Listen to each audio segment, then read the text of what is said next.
Welcome to First Builders, the podcast for those who shape companies from the ground up. I'm Amber Illig, founder and general partner at the Council Capital, where we invest in early teams solving critical problems in essential industries. And I'm Rachel Tsui, partner at the Council. Today's guest has built trust and strategy in some of the most heavily regulated and fast-moving industries of our time. We're joined by Prashanthi Raman, a public policy executive and attorney whose career has spanned healthcare law, ridesharing at Lyft, and autonomous vehicles at Cruise, where she served as vice president of Global Government Affairs. She now advises founders and boards across tech, healthcare, and AI.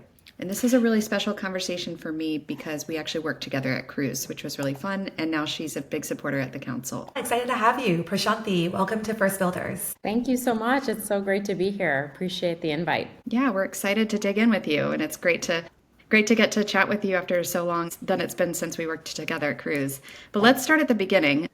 You began your career in healthcare law. What kind of first pulled you into that space? So I grew up, firstborn generation immigrant family. A lot of, the stereotypes are false and a lot of the stereotypes are true. So I actually went into college as a pre-med bio major, and I very quickly learned that I had no interest in actually being a physician. And so for me, I was fascinated by the healthcare space and really was interested and intrigued by changing the laws and the regulations by which people can access further services, which eventually became sort of the theme throughout a lot of my moves in my career. So I actually started to go into social policy in college and went on to get a JD MPH, Master's in Public Health and Health Policy and Administration, and started out as a first-year law associate at firms in the healthcare regulatory and transactional space. So it was very targeted initially, and then it sort of continued to evolve as kind of the rest of my career did as well. That's awesome. And when you were at the law firm,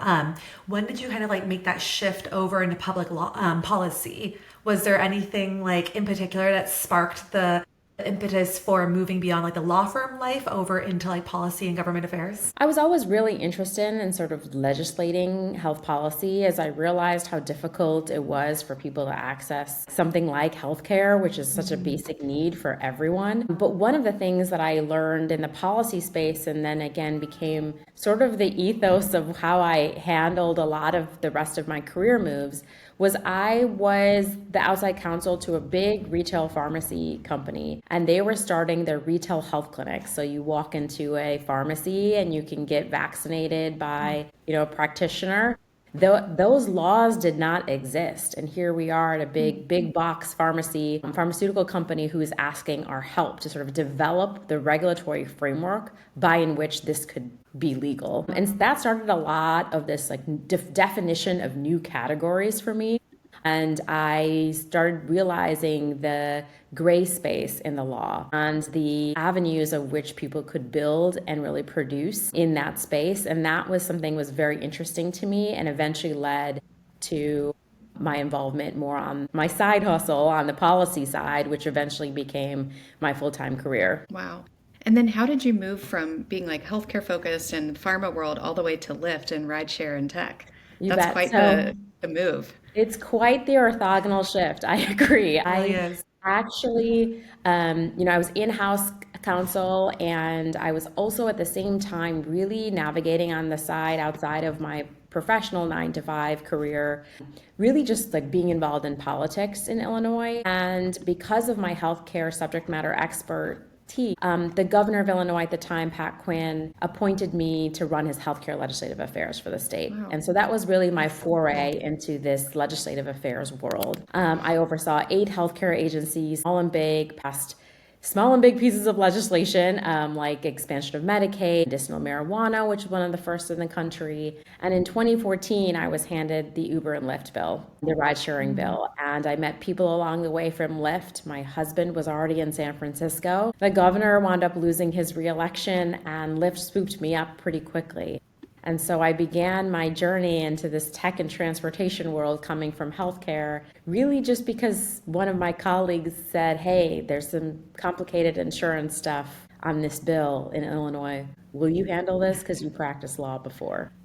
Wow. And so there it was, this very serendipitous moment that completely changed the trajectory of my professional career. Yeah, so you were basically in the rideshare world like from ground zero, I would say. It sounds like, because that time was just crazy, especially being in a major city or major area like Illinois with Chicago and everything. I think back then, like, everybody's talking about what's the future of the taxi service, and even when we were at Cruise, that was still like very much like what sort of public transportation are we displacing or adding on to. So that's really cool that you were there for kind of that early stage discussion. And I'm curious, like, what was it like being on the front lines of such a disruptive shift in transportation within a city and a state? It was one of the most exciting times. When I thought I was moving to San Francisco to, now that the governor had lost his reelection, I thought maybe I should go work for Kaiser. And it was my husband that actually kind of urged me into this new world. And I will say from that time, California and Colorado were the only laws on the books for rideshare. And so what was so fascinating was that from the third state or the third market, I had a hand or some sort of hand in every single market that got passed thereafter. And that is really exciting. I think it's a learning experience, it's boots on the ground, it's oftentimes scrappy, it's thinking really quickly and critically. Before we sort of developed a model bill along with our counterpart with Uber, we really were just sort of going off the cuff. There were plenty of times where I was on the side of the city council right before the vote and writing in language on the side of the paper, of which the council would then wind up assuming as law.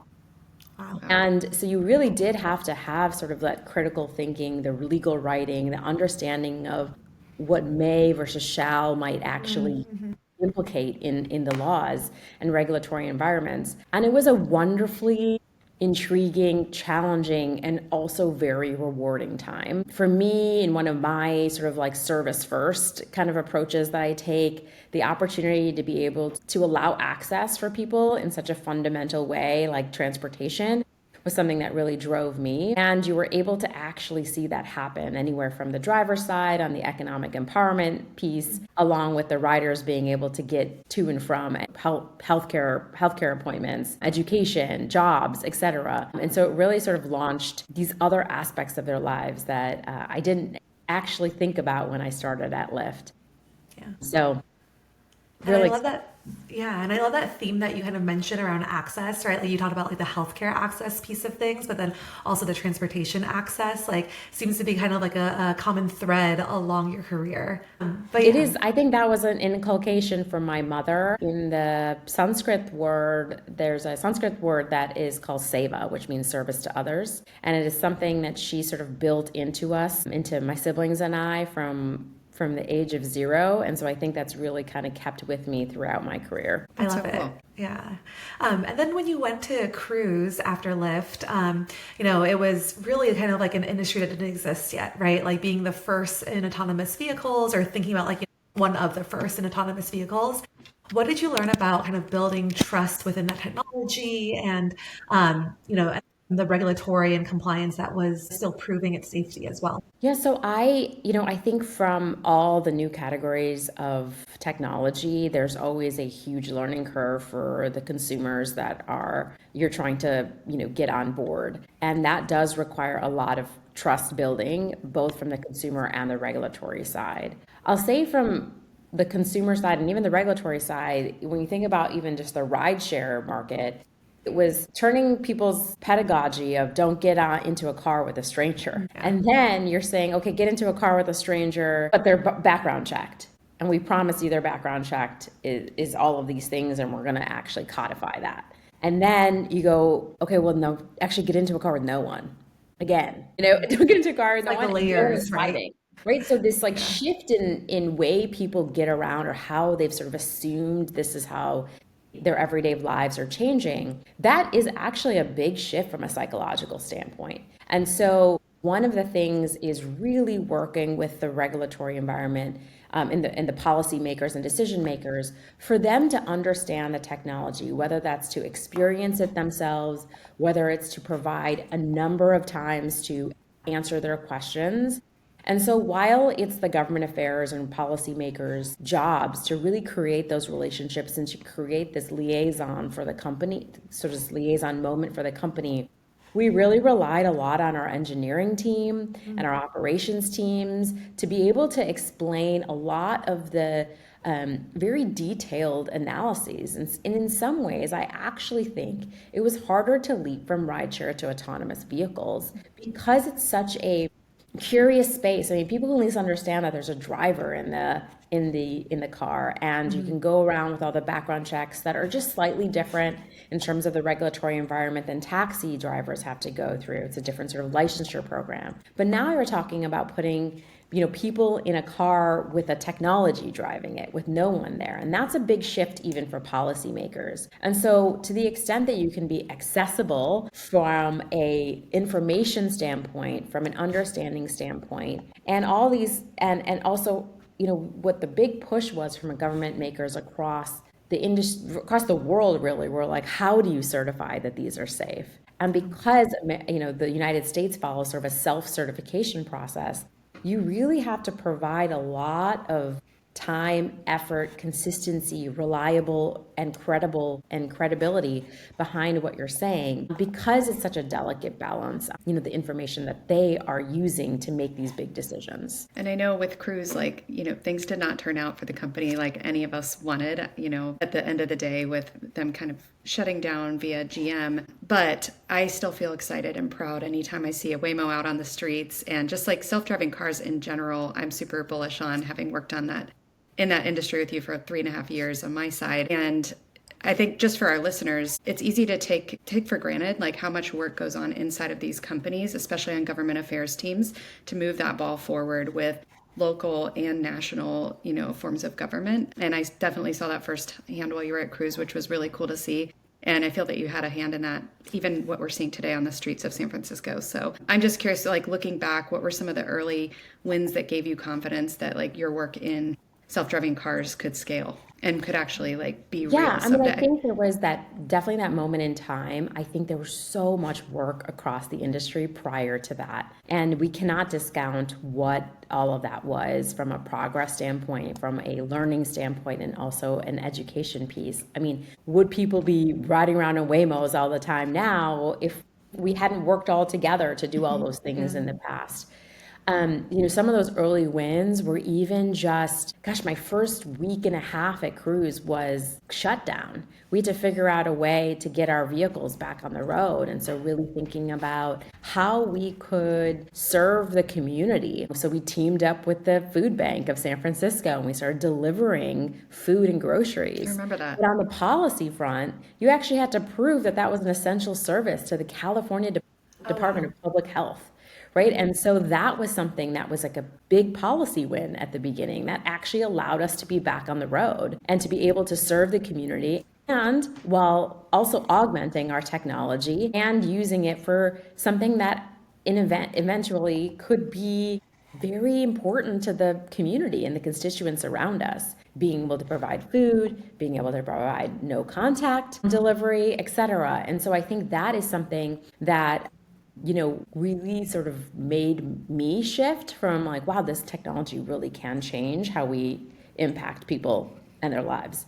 I think thereafter, the ability for us to get the regulatory permits, Californians are pretty difficult market in terms of it's a bifurcated system. It's two regulators. In order to transport passengers, you have to go through two regulatory bodies to get permits for access to the road. And that was an arduous and onerous process, but also a really collaborative and cooperative one with the agencies. And that is based on all the work that the government affairs team did, again, in conjunction with the engineering and the operations teams, to be able to provide enough information, as much information as we had, follow up with them, and to continue to do that. Now, mind you, typical government affairs work is all in person. It's a very person-to-person kind of thing. And that was during a shutdown moment. And so all of these communications happened over the phone, not even really via Google Meets or Zoom or anything like that. A lot of this relationship building was done over the phone, I guess the old school way. But I think that was something that I think is just remarkable, and I think speaks to the caliber and to the dynamic of that trust building that was there. Yeah, absolutely. I mean, the more that I listen to you talk about this, it just really sounds like, policy is not just about like the lobbying type of things, but it's really about like the narrative that you're building. And you even talked about how you had to get kind of the engineers and the operator, all that information so you can kind of tell that story around the policy. How did you learn to translate kind of all these complex technical issues into stories that regulators and the media and the public could really ultimately trust? I think that is part of my politics background, frankly. Every person has a story, and it is the most powerful thing to tell that story. One of our colleagues and mentors, one of my mentors and now very good friend that Amber and I used to work with, Christine Boyding, used to say like, well, what's the story behind it, right? Mm-hmm. It's because when you have a story to tell, people inherently can see themselves in it. And you are able to have, in an authentic, organic way, have some sort of persuasion and influence because people can somehow relate to what you're saying. And it's not for some like terrible gain or anything like that. You're not doing it inorganically.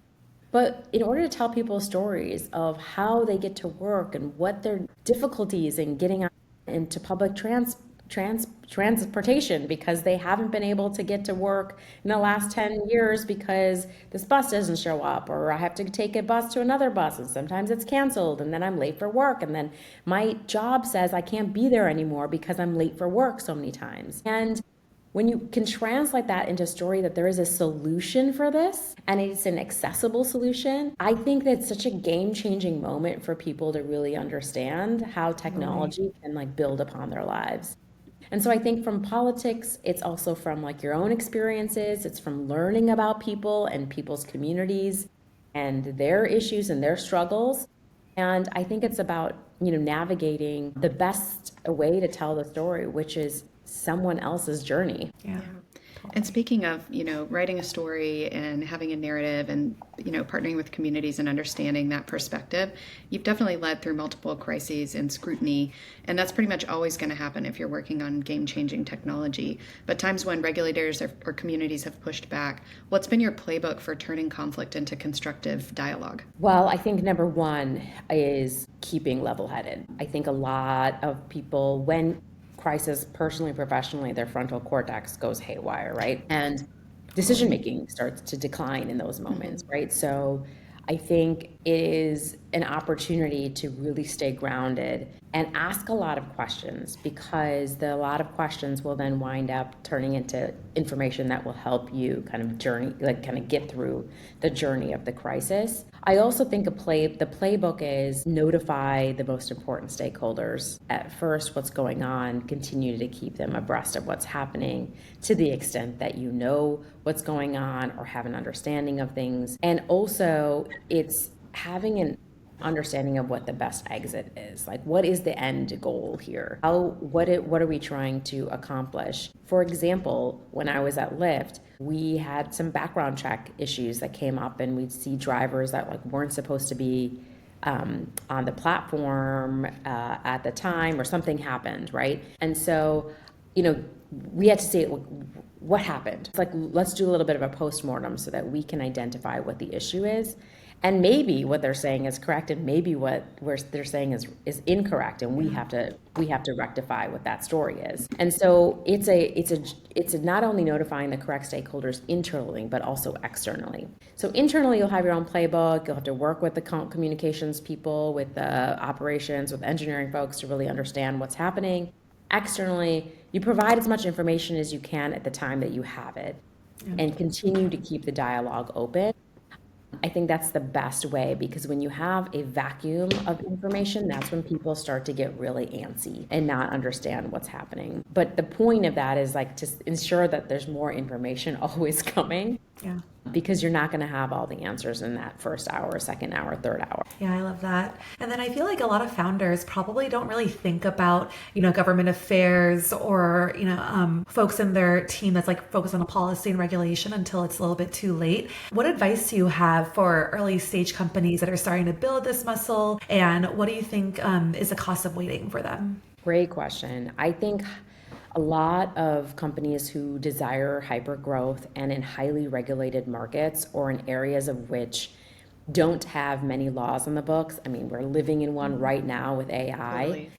It is incumbent upon people to understand how important government affairs and policy folks are, because while I think traditionally founders believe that government affairs is something you do kind of later on in the line or Series B or something like that, or when there's a crisis that hits, it's far too late, number one. Number two is oftentimes they think of this as a cost center and instead of a business accelerator. When you are able to open regulatory gates, you have automatic business growth and you have an unlocking barriers of revenue, of profit, and of market share. And so I think what I would say to founders is to think of it as a catalyst to your business versus maybe just a cost center to your business. And the earlier you can start to have relationships and build those understanding and to even provide proactive policy changes that actually help your business grow, and the earlier you can do that, the better off you're going to be, because inherently there's going to be a crisis at some point in the journey and the arc of a company's career. If you are at a crisis and you ask for government affairs help, you're too late, because then it becomes kind of, you're asking for things at that time. Yeah, it's reactive, what you right? Do is understand. You want them to understand the company. You want them to understand the people. You want them to understand the mission and the purpose and the drive and the goal.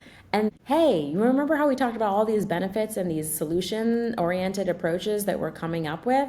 We're hitting a little bit of a snag. How can we work together after several months and years of relationship building to solve this? And that's where you see the beauty and the magic of government affairs. I have sort of a related question, but more about functioning inside of sort of hypergrowth, hyperscale companies like Cruise. I know you had the same experience as me, that where every single quarter looks different than the last. The headcount of the team and the company are just exploding. The goals are changing. And how do you kind of lead a team through all of that change, especially when it can be very ambiguous?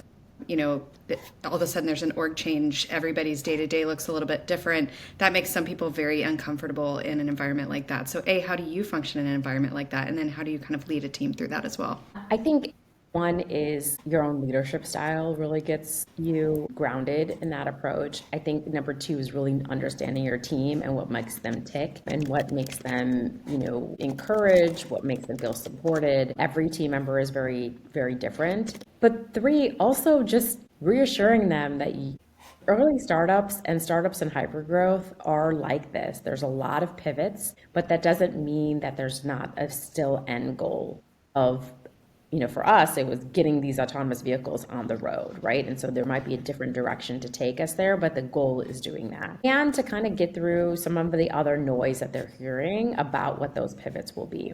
So, for example, how many changes in different organizational structures and different leaders that we have in our time together, Amber? Innumerable ones. And I think what the goal for us is really, we still have to reduce the regulatory barriers to get these cars on the road. And maybe that might be in a different market, maybe that might be in a different kind of way or a different timeline, or maybe we're going to focus on something more global instead of more domestic. But the goal is really, our charge is the same. Our charge is, how do we unlock these regulatory hurdles so that we can move the ball forward for the business? Yeah. And so I think when you kind of break it down pretty simplified like that, I think it does wind up resonating with your team. And I think people really care about who their manager is, ultimately with their whole org structure. And so if you can be an adaptable, understanding, reasonable, pragmatic manager,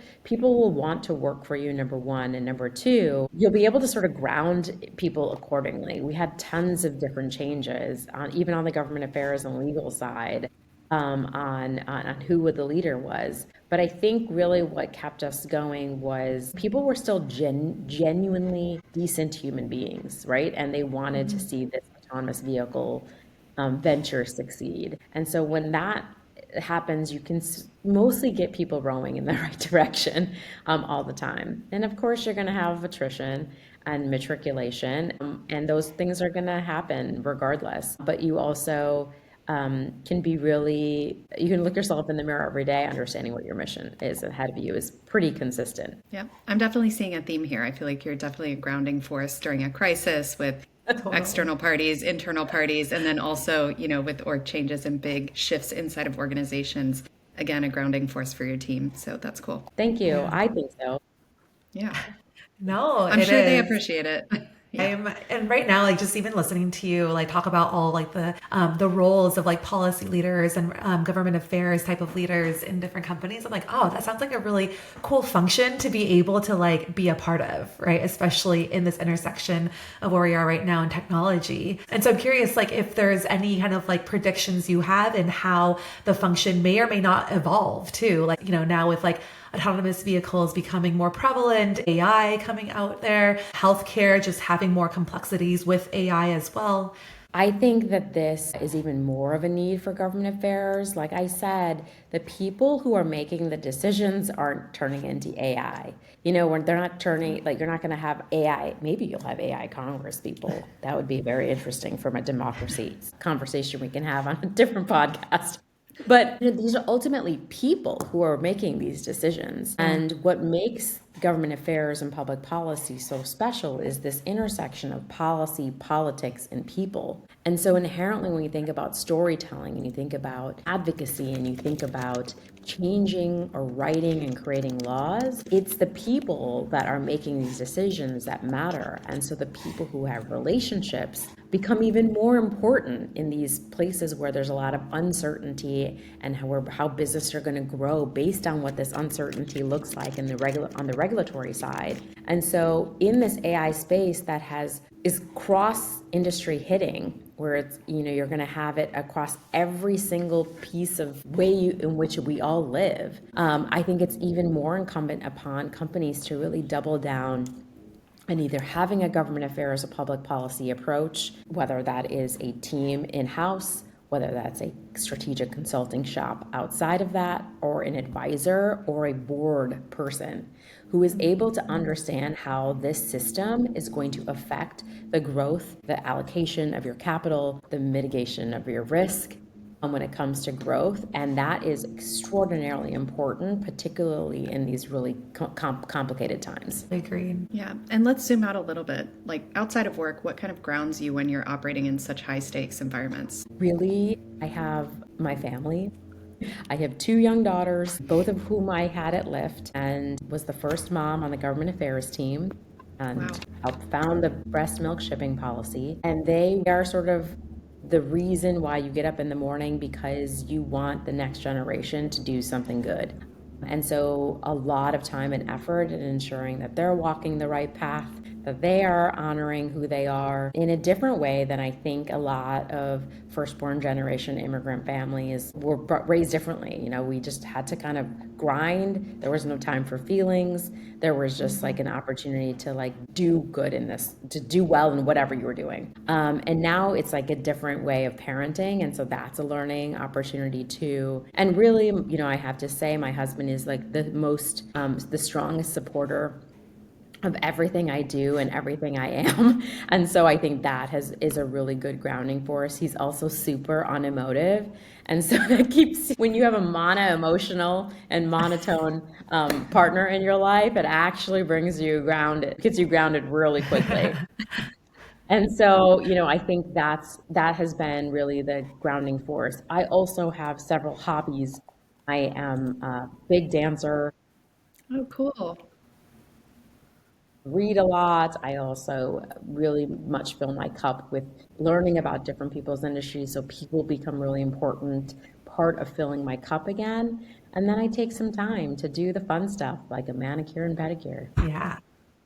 You just need a few moments of those groundings. Totally. And so I would also, I've spoken about my mom quite a few times. She remains probably one of my pillar of strengths throughout my entire life. And she's constantly in my ear, whether actually literally or quite figuratively, reminding me what's most important in life. I love that. That's awesome. And then you've, spoken often about equity and access, and even earlier in our conversation, that's been kind of like a thread within your career. What excites you, most about this, like from your personal mission? How does that kind of show up in all of your kind of professional and personal decisions? I think when you put people first, you can come up with a strategy that actually helps to solve the problem for people, which is generally what the issue is. And while we know that there's inherent business opportunities and the idea is to create money for companies,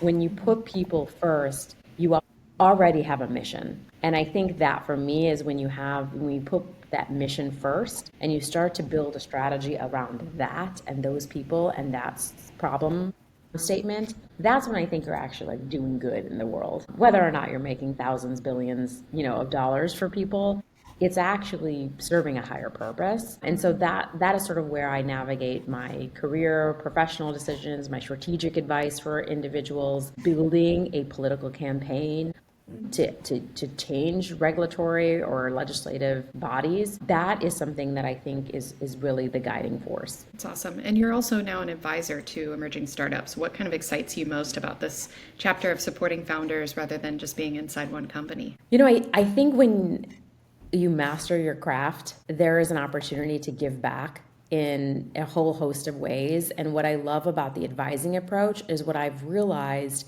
is that my experience can cross-cut so many different industries because I can understand what the problem statement is and then solve it accordingly as the aforementioned answer. I think it's so fascinating to learn what people's issues are, what their regulatory problems are. And ultimately, it's a matter of advocacy and figuring out how to think about how that problem solves something for the policymakers and decision makers. Yeah. And that's really interesting to me. And the fact that I've done it so many times in these huge categorically defining moments from a technological standpoint allows me to have some experiences like that's not going to work in this market. That's absolutely going to work in this market. Here's what you need to be mindful of when you approach this. What's your game plan and contingency plan for X, Y, and Z? Are we going into a blue market? Okay, so what's our labor strategy? Or how are we thinking about that? How are we thinking about working with the unions? If it's a Republican state, like how are we thinking about free market and sort of capitalist messaging, et cetera. And so really you're able, because I've had, experience across all 50 states, North America and globally, you now have an opportunity to really take from different problem sets that you've solved before and put them into a solution for these emerging companies. That's awesome. Amber and I were even chatting before you had gone on, and we're like, oh, there's like a couple of people in our portfolio that we're thinking of introducing you to as well. So. Yeah, exactly. We'll chat after. Yeah, that's great. Yeah. The other thing is, having seen companies grow to such enterprise value like Lyft and Cruise, you've had a chance to see what it takes for the founding teams to get it there. I'm curious if that kind of impacts the sort of qualities that you look for in founders that you want to work with, what you think the top qualities are for founders that are getting companies off the ground and trying to get them to hyperscale. So I think from a founder level, I really admire founders. I think that they have a vision and an intelligence beyond what the average human does, and I think it is remarkable. And largely when you can combine that with an inspirational leader, it doesn't always exist, right? The two sometimes don't intersect on the Venn diagram. When you can combine that with a authentic, empathetic, understanding, and someone who drives you, right? This is sort of like what I feel like these are like my parents, who's someone who can drive you and inspire you with a mission-driven approach. Those are the best kind of founders. And I think those are the best ways in which you can sort of grow your company because you're going to have a dedicated and loyal team of people who are working with you. They're going to want to row in the same direction as you. And if you're creating something that's new and fascinating and groundbreaking, all of that is like all a recipe for success and excitement. So if you can create that, I think that is probably the best. Now, of course, in hypergrowth situations, people's feelings are going to be, in different ways, and you're going to have different influences of that founding, influencers of that founding in that founding circle. And so you really want people to be able to kind of cut through the BS, to be able to kind of see what the vision is and to see who the, the makers are, who the people who are producing and who the biggest impact individuals are, and kind of cut through all that politics. That's probably the worst part about hypergrowth companies is like all the like moving and shaking and the internal politics. Totally. But I do think that when you have like really secure founders, a lot of that goes away. Totally agreed. Awesome. Well, we'd love to just shift over into our rapid fire questions. So Amber and I are just going to take turns. We'll ask you a quick question. You can just share whatever it is, the first thing that comes to mind. Okay. Cool. I will go first. What's one tool, habit, or framework you rely on every day? Prioritization. Nice. What has to get done first? Yep. And what's a book, podcast, or mentor that shaped how you lead? How I lead. I think for me, Soledad O'Brien is a great girlfriend and a wonderful leader. So a lot of her pedagogy, particularly through her foundation, Powerful Foundation, has really kind of shaped the way I think about problems and how she has sort of solved a number of her own like professional and personal issues that have come up. She's an incredible person. What's one belief that you hold strongly and maybe even controversially about how regulation and innovation should work together? It doesn't always have to be adversarial. And I think people really see it that way. It's not an adversarial approach. If you're doing it adversarially, I don't think you're going to wind up with the most ideal outcome. And I think people think that if you fight with the government, you'll have a better chance, or you go after them, have a better chance of breaking through. And I don't think that's the right approach. Despite what the media kind of portrays, I think. Yeah. Correct. Yeah, exactly. Yeah. Always butting heads. Yeah. And then what's one thing that you used to believe about leadership that you no longer do? The people with the title are the best leaders. I used to think that. That's a good one. And that's not the case anymore. You can have someone who's sort of mid-level, who's just a fantastic grounding person on the team, who has no ego about them and also can like lead through crisis and an understanding of that. And you can also have someone who is in the highest title that you think possible and just like not a good leader, who really pits people against each other, who doesn't show a very good vision, or who's just frankly not competent at what they're doing. Yeah, totally. Prashanthi, thank you so much for joining us today. Where can people follow your work and keep up with what you're doing? My LinkedIn page is great. I try to stay as active as possible amongst all the other things I'm doing right now, but they can follow me at my LinkedIn, which is Prashanthi _Raman LinkedIn. Thank you. Great. Well, we are so proud to have you within the council fold and on the First Builders podcast, and really appreciate you coming in today. So grateful for the time with you both. Thank you. Yeah, thanks so much, Prashanthi. Rachel, what stood out to you from today's conversation? It was so good. I felt like Prashanthi just like had all this expertise around like politics, around policy, regulatory affairs. And it's a department that I just like didn't have a lot of background on, really. So it was really fascinating to hear about just like how it can drive innovation. And the through line for me was like how she really thought about like access, whether it was access to a new technology, access to healthcare. That was like a really big thing that stuck out for me in the conversation. Yeah, you can definitely see it throughout her career. For me, I think the focus on people and like storytelling and narrative and having some sort of EQ to kind of understand the person that you're talking to versus thinking about them as more of an entity that you're talking to came across. And what I mean by that is, instead of just trying to convince an entire like governmental body that you need to do something a certain way, it's more about understanding each individual person's perspective that could be moving the ball forward for you, and really kind of framing your narrative around that and making sure that there's like some sort of aligned mission there. And it reminds me of kind of how we think about companies at the council and why the founder is so important in terms of who's building the company. It all comes down to the people, because every great company before they were a success was a great product. And before it was a great product, it was usually a group of 1 to 3 people that decided what they were going to do.